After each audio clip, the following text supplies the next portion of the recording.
JN, Ciencia y Técnica al servicio del pueblo. Todo pensamiento, aún los más alejados de los problemas históricos y sociales, siempre expresa la cultura de una época, siempre expresa la problemática de una época, siempre expresa los contenidos, las luchas, las aspiraciones, los sueños de una época. En el caso de Agustín Cueva, ese ha sido uno de los registros fundamentales. Su voz ha sido una voz que ha expresado profundamente los procesos históricos que han ido constituyendo la historia de América Latina, el presente de América Latina. Creo que podríamos entrar en tres cambios. El primero, la Revolución Cubana. La Revolución Cubana vino a modificar por completo la historia de América Latina, vino a plantear problemas que yacían en las profundidades de América Latina, pero que no emergían con toda su fuerza y que emergieron a partir de la Revolución Cubana. La Revolución Cubana no fue ninguna excepción, ninguna situación novedosa, recogió toda una historia que venía desde la Revolución Mexicana, que pasó por las gestas de Sandino, de Farabundo Martí, de los insurrectos de Venezuela, de Guatemala, y cristalizó en la Revolución Cubana. Ese es el primer gran hito de la historia de la América Latina contemporánea. El segundo hito que repercutió en América Latina, aunque se originó en otro lado, fue el de la caída del muro de Berlín.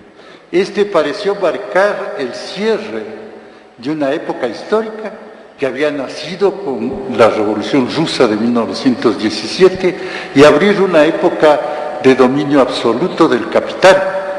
Y así fue en gran sentido, ¿no? Asistimos a una dictadura planetaria de los Estados Unidos, a una dictadura del modelo más perverso del desarrollo del capital que se expresaba en el discurso neoliberal. Ese fue un segundo momento muy duro, muy complejo, que afectó enormemente a toda la humanidad y a todos nuestros pueblos. Pensemos que si no se hubiera dado ese derrumbe, hechos como la invasión a Irak o a Afganistán no se hubieran dado. No sé cuál habría sido el curso de la historia, pero ese absoluto dominio de los Estados Unidos permitió todos estos monstruosos procesos, de estas invasiones sangrientas. Y creo que estamos asistiendo a una tercera época, a un tercer gran cambio histórico, que es el que está surgiendo de la crisis y del derrumbe de la Bolsa de Nueva York. Recién yo escribía que la humanidad va a pensar estos últimos años en torno a tres caídas, caída tras caída, ¿no? La caída del muro de Berlín, la caída de las Torres Gemelas y ahora la caída de la Bolsa de Nueva York. Esta caída, lo veremos un poco más adelante, es la caída, una caída estrepitosa que va a marcar un cambio radical. Ya se está iniciando ese cambio radical de la humanidad. Y estos tres hitos históricos se han expresado en el terreno del pensamiento. Han sido muy significativos porque cada uno de estos ha definido la hegemonía de un tipo de pensamiento, la derrota y aún el ocultamiento de otros tipos de pensamiento.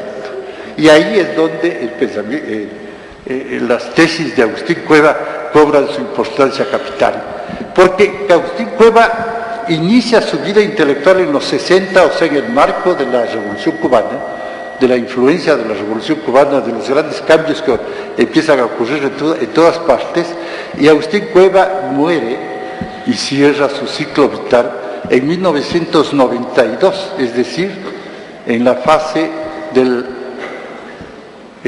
derrumbe del muro de Berlín y de este paso de esta consolidación del paso hacia la derecha que se da en todo el mundo. Tratemos de rastrear pues esos procesos. Y digamos, una tercera cosa que faltaría, esta resurrección del pensamiento de izquierda a nivel mundial es el campo para que el pensamiento de Agustín vuelva a la primera línea y vuelva a ser un factor de radicalización de las conciencias, de explicación de los procesos históricos de nuestros países. Bien, podríamos hablar de tres fases en el pensamiento de Agustín Cueva. La primera, marcada por la Revolución Cubana, en la cual América Latina vive procesos de revoluciones democráticas, con el campesinado en primer lugar, los intelectuales, las capas medias urbanas, los sectores populares urbanos. Ese proceso que tuvo en Cuba su primera expresión, se consolidará en otros momentos y terminará sin duda con un relativo fracaso con la derrota del Che Guevara en Cuba. Pues bien, en este periodo, en esta fase, Agustín Cueva escribe dos textos fundamentales. El uno, que me parece que por ahí está ya circulando, que se llama Entre la ira y la esperanza. Tiene el mismo título de la antología que yo preparé, pero este es el libro Entre la ira y la esperanza que por ahí está circulando, que fue un libro fundacional de un nuevo pensamiento en el Ecuador. ¿Cómo? Bueno, un pensamiento fundacional, un pensamiento que abría toda una problemática en la historia del pensamiento. Es un texto de teoría de la cultura, de historia de la cultura del Ecuador, en que marca el desarrollo de esa historia de la cultura desde la colonia, y va mostrando los cambios que las épocas históricas producen en las formas, en los géneros, en los discursos que se van dando en América Latina. A manera de ejemplo, él va a señalar que en la época colonial los discursos más fuertes fueron los del sermón colonial y los de la poesía de tipo gongorista, y va a encontrar en las élites que despreciaban el mundo americano la explicación de un tipo de literatura que invocaba paraísos abstractos, paraísos espirituales abstractos, que no tenían una conexión directa con la vida de las gentes de estos países.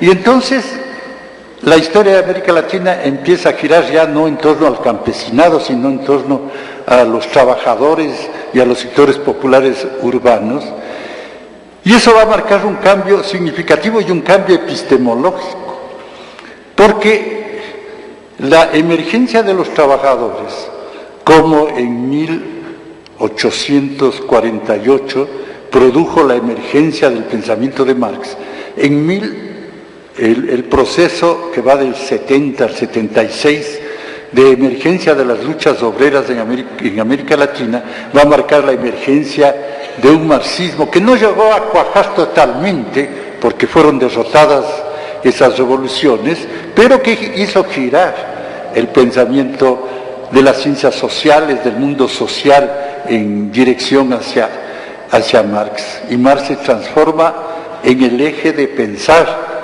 la problemática de pensar América Latina, y ahí Cueva va a entrar en grandes debates, aunque es interesante señalar cómo el mayor de los teóricos de la dependencia, Ruy Mauro Marini, y Agustín Cueva coincidieron después. Cuando se instala el neoliberalismo, coinciden para enfrentar el pensamiento de la derecha. Y Claxo es el Centro Latinoamericano de Sociología. Es una institución que agrupa a unos 2.000, 3.000 sociólogos, a muchos centros de investigaciones.